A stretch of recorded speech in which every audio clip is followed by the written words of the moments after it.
Coming to you live from the shadow of the big house, it's IT for You. Tips and tricks on ITS tools, products, services, and more with your host, Gene Mackey.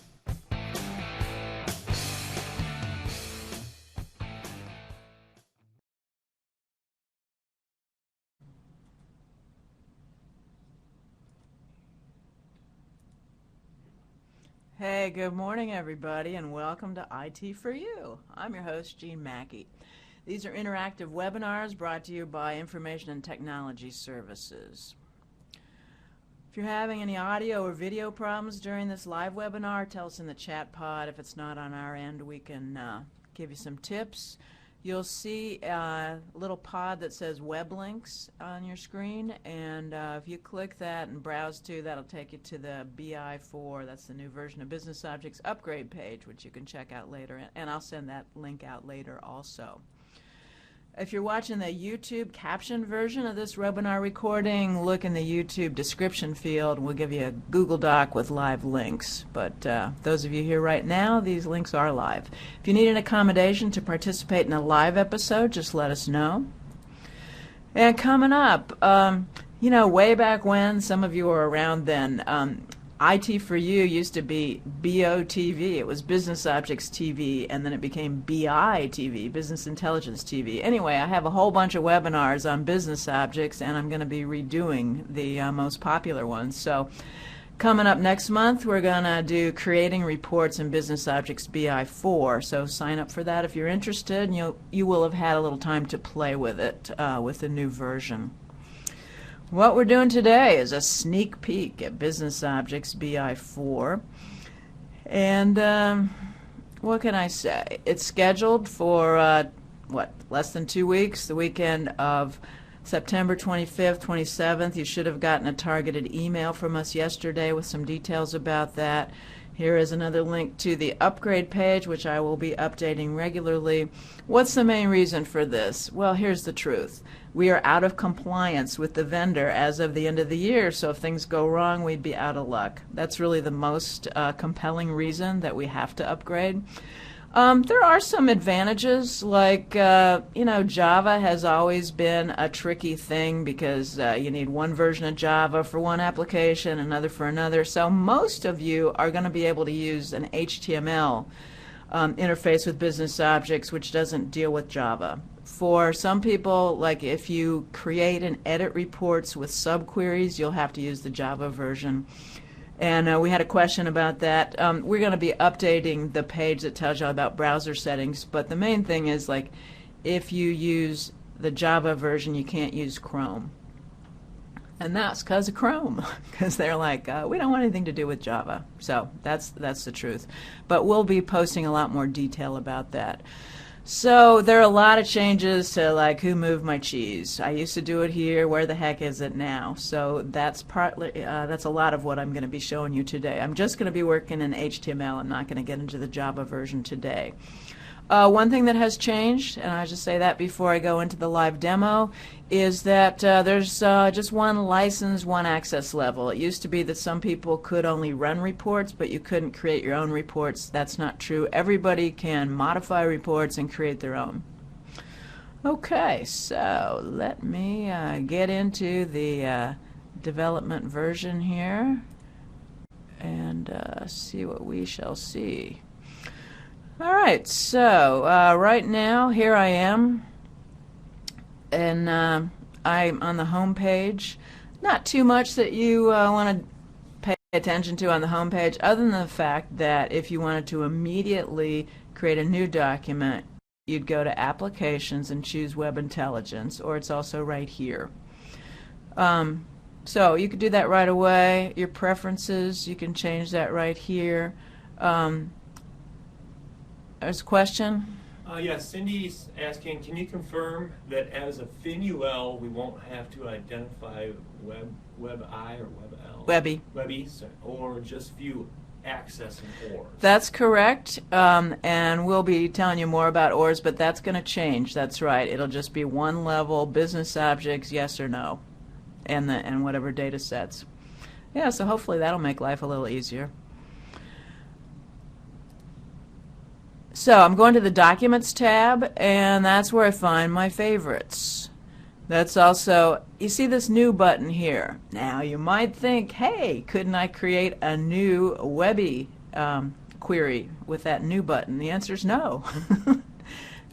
Business Objects, in their infinite wisdom, just called it new, but what you could mostly use it for is to create a new folder. Again, if you're going to create a new Webby document, you're going to go into Applications and choose Web Intelligence, which I'll demonstrate in a minute. So here I am in my favorites. Here's my inbox. So if somebody sends me a Business Objects report, it would show up in my Business Objects inbox. What if I want to go into UM Maintained or Unit Maintained? I have to click this Folders button. So again, that takes a little bit of adjustment. Go into Public Folders, and it also shows up over here. UM Maintained, Unit Maintained. How about this user share folder? We set this up quite a while back, and it's a security problem. Why? Because people forget to purge their reports, and anybody can get into that user shared folder. So it will be going away, but not at the time of the upgrade, right? So if you have a bunch of, well, the last run date, Joanne, the last run date is about when you scheduled the report. And it always seems like last run should say the last time I just opened up the report and hit the run button, but it's not true. If I scheduled that report to run multiple times through the scheduling function, that's when that last run column, it will work as it always works. It's just probably not labeled in the best way. All right, and a question about Dart. Yeah. Are there still two levels, Dart 01 and Dart 02 development? Yes, that's a dataset question about Dart, and the dataset structure is not changing. Business Objects, is just the query tool that we use to access the data warehouse. So the datasets are going to be available and aren't changing related to the upgrade. I hope that answers your question. So again, user shared, if you have a bunch of reports and user shared, you should think about, you should start moving them, because it is going to go away, but not at the end of September. You'll get more warning about it.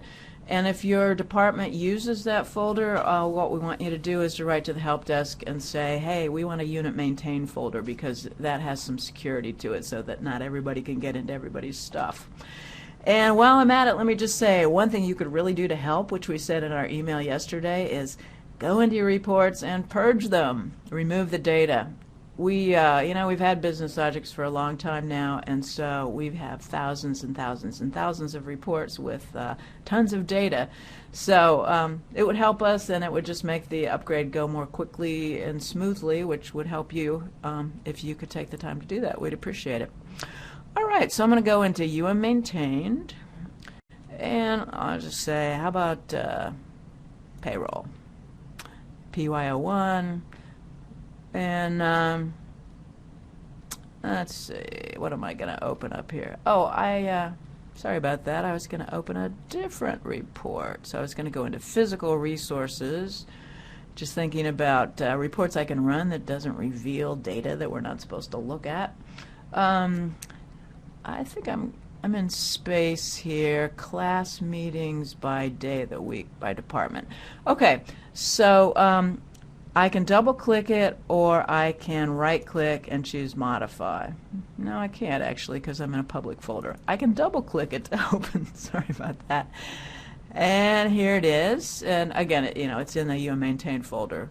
So when it opens, I'm in Reading View. Now here's a learning curve. So in Reading View, I really just have a few things I can do here.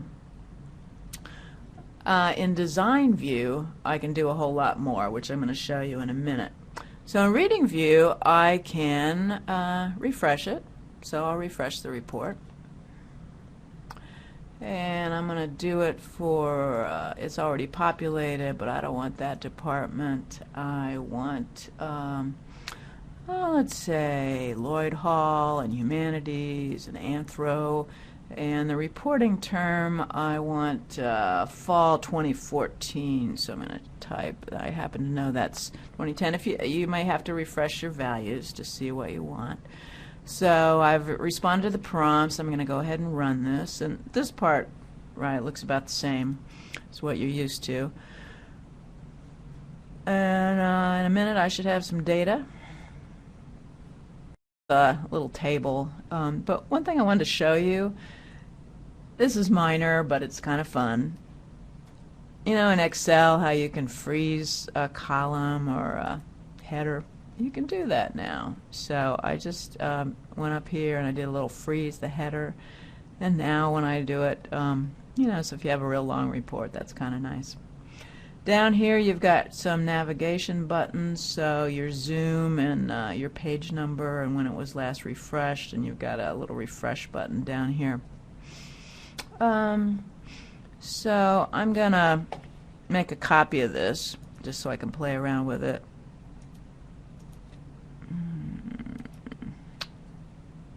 Maybe I can't do that. Maybe I have to do a save as first.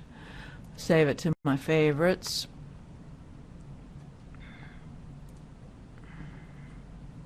Okay, I'll do that.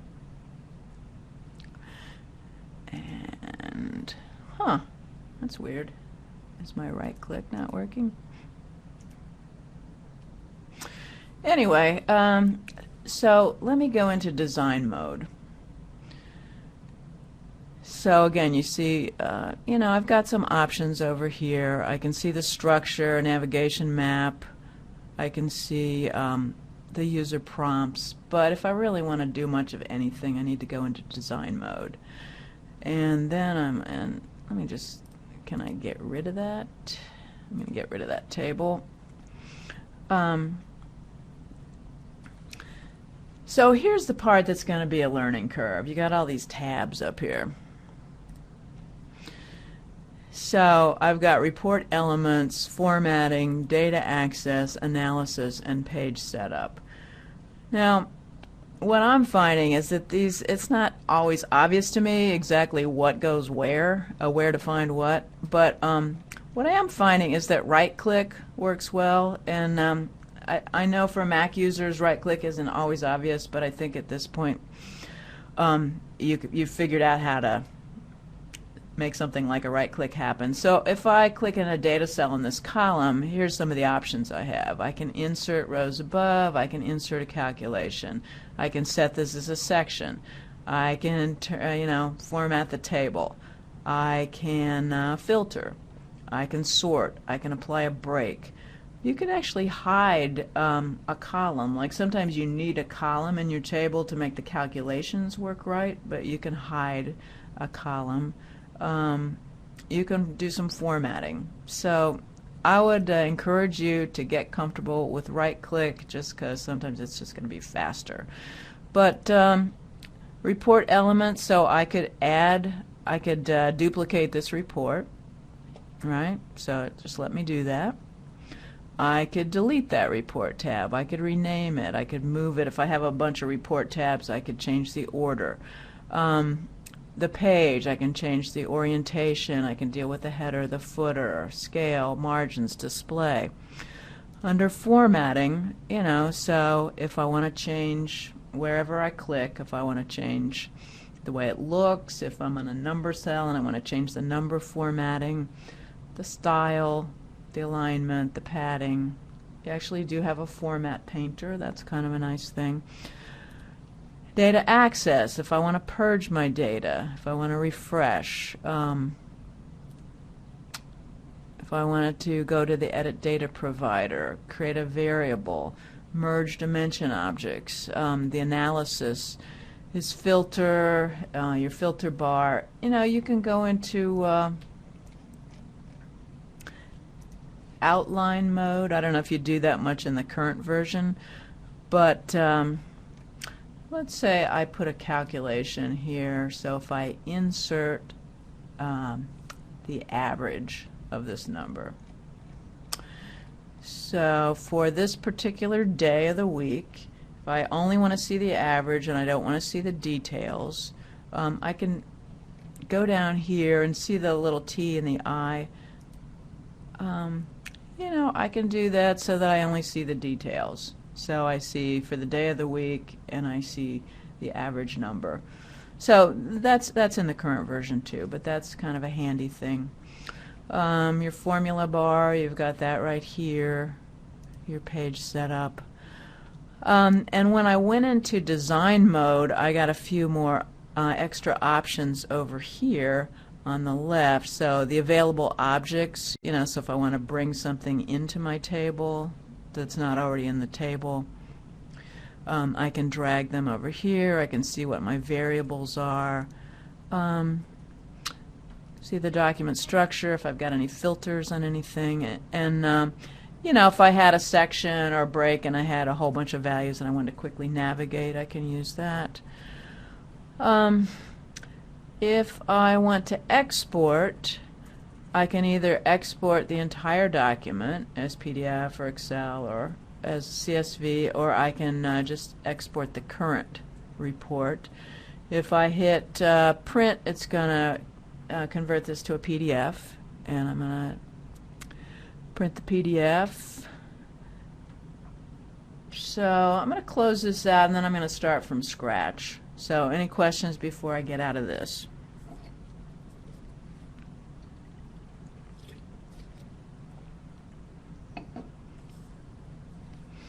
What's the difference between save to, what's that, Mike?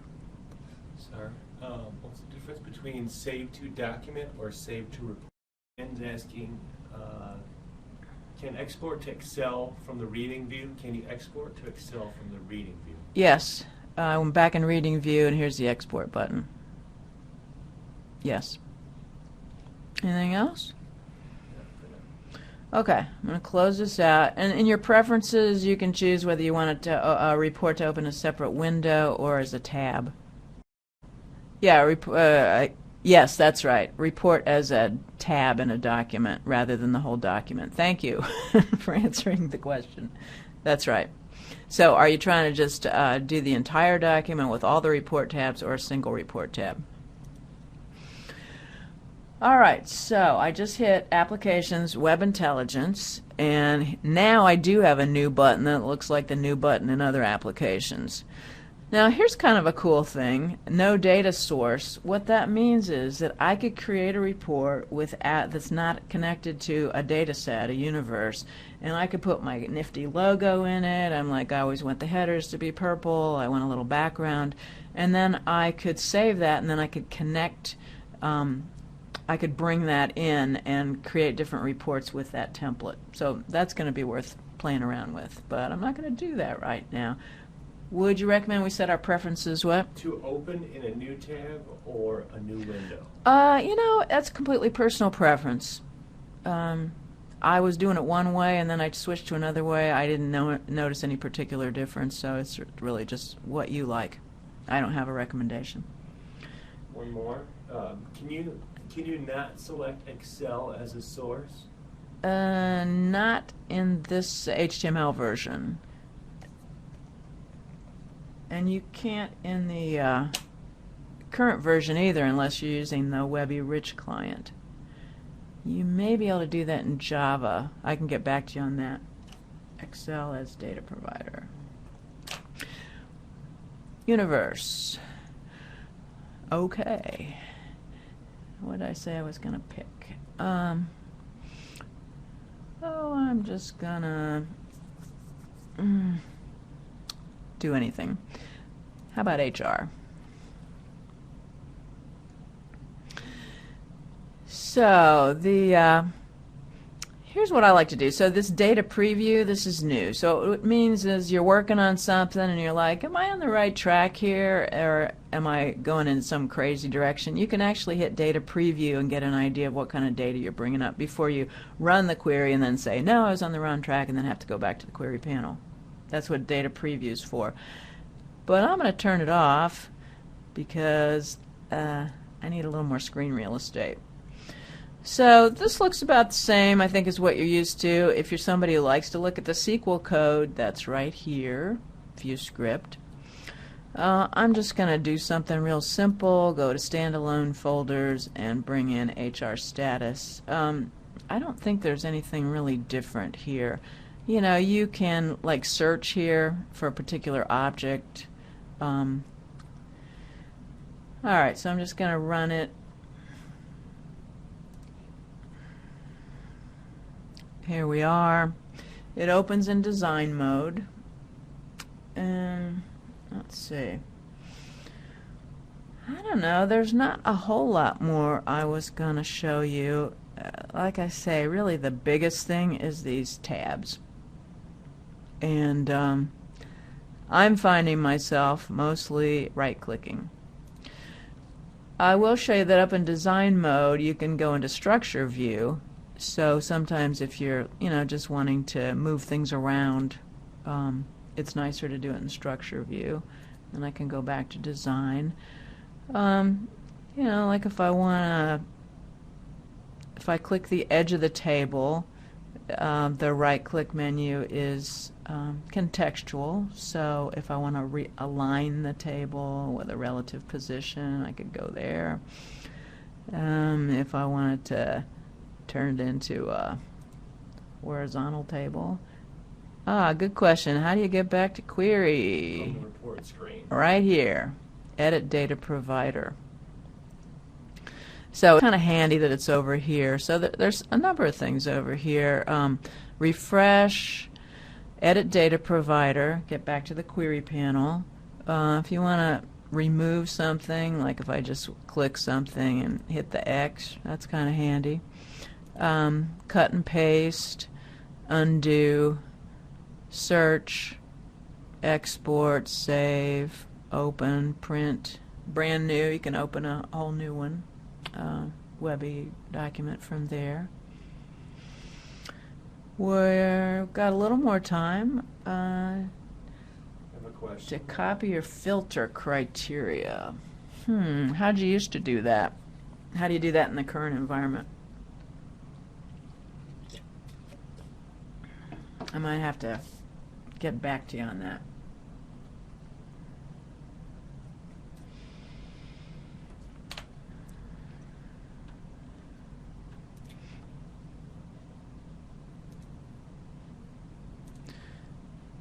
So filter, how would you access the Java view? Okay, I can show you how to do that. It's under preferences, so I'll show you that in just a minute. I just want to go into filter. So you add a filter.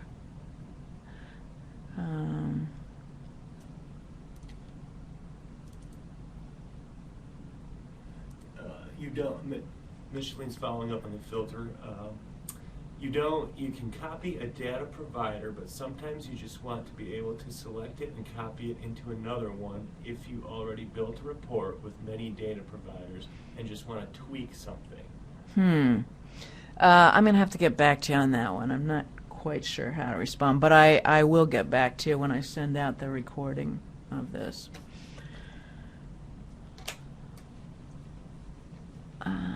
Let's see. So this is a report filter area. I think I'm going to go back and I will show you about Java View. So I'm going to get out of this. So preferences shows up when you're on the home page or the documents page. And general preferences is, if you want something other than the default home tab to show up, like you could say that I want a particular folder to show up, you can change that. Which columns display, and if you are vexed by the last run column, you can get rid of it. And right here, how do you insert a subquery? Okay, so subquery you cannot do in HTML view. So if you're somebody who creates and edits subqueries, you have to use Java, and what that means is that you can't use Chrome as a browser. Okay? So yeah, that's the clearest thing that you can't do. You can run reports that have subqueries, but you can't create them. So let me just continue with this. So your document location viewing, if you want it to open in a new window, that's what I have right here, if you want it as a tab. But the question about Java, you go to Web Intelligence. The Java version is called the applet. So you'd select applet for view, and you'd select applet for modify. And that means when you're viewing a report or editing it, you're going to be in Java View. But I'm not going to get into Java View today. But I am in the process of updating my documentation in MyLink for business objects. And I do have this about how to change your preferences, and it'll be clear to you about the subquery. But yeah, I'll probably redo the one on how to create a subquery. All right, so that is how you get to the applet.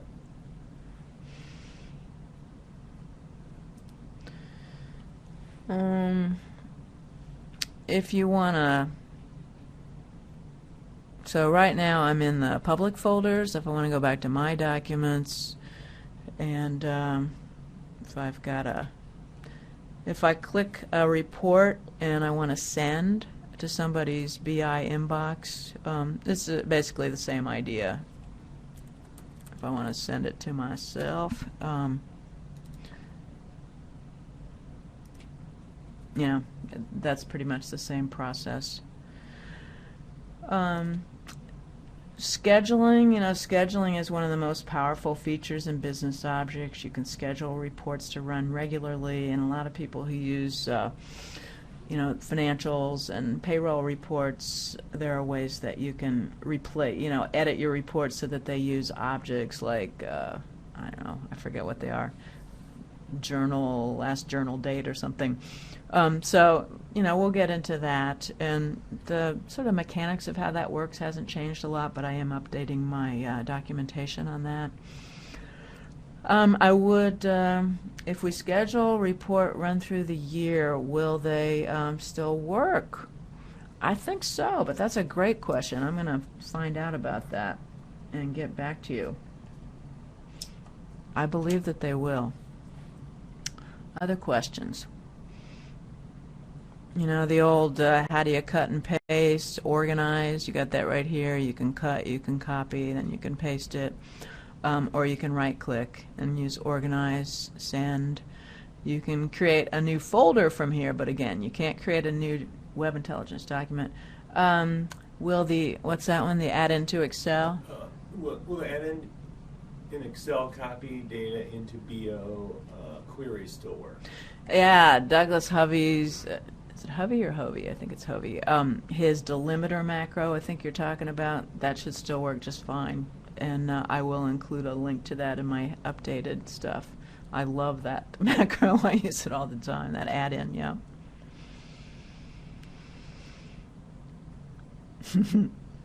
Yeah. If I wanted to schedule this report, it's about the same. The prompts, the formatting, the events, do I want it to run as a Excel and then show up in my email? I can do that. It's pretty much the same. That's about all I got. I'm just going to pause for another minute, see if y'all have any more questions for me. I did, on the Upgrade webpage, I created what I hope is a nifty little YouTube video that just covers a lot of this in like 3.5 minutes. About what's new in BI4. I don't know why they call it BI4, Business Intelligence 4, but that's what they call it. So it's going to be a little, annoying to have to learn where things are, but I think for me, as I've been using it and creating documentation, the more I use it, it starts to make some kind of sense. Extra folks on the help desk, yeah, I think so. I'm training them next week, so they're eager to learn. There's also one thing, I think I got a link coming up here, but there's a UMBI and Analytics Google group, Google community, and they're having a face-to-face meeting on October 5th at Arbor Lakes, and the auto merge dimensions, that I will address when I send out the recording, and I think I'm just going to go back now and wrap it up. Let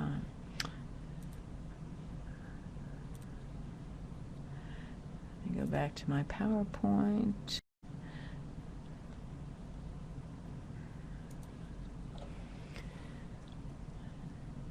So yeah, I'm updating those business objects resources, but they're not updated yet. We will caption the recording of this episode and put it on our playlist. And there's also a Google Doc that I'll send you that has all the stuff that will also include a link to the business intelligence community. And I think that's about it. Thank you for your time. Please stick around and respond to the polls. We're going to stop recording now.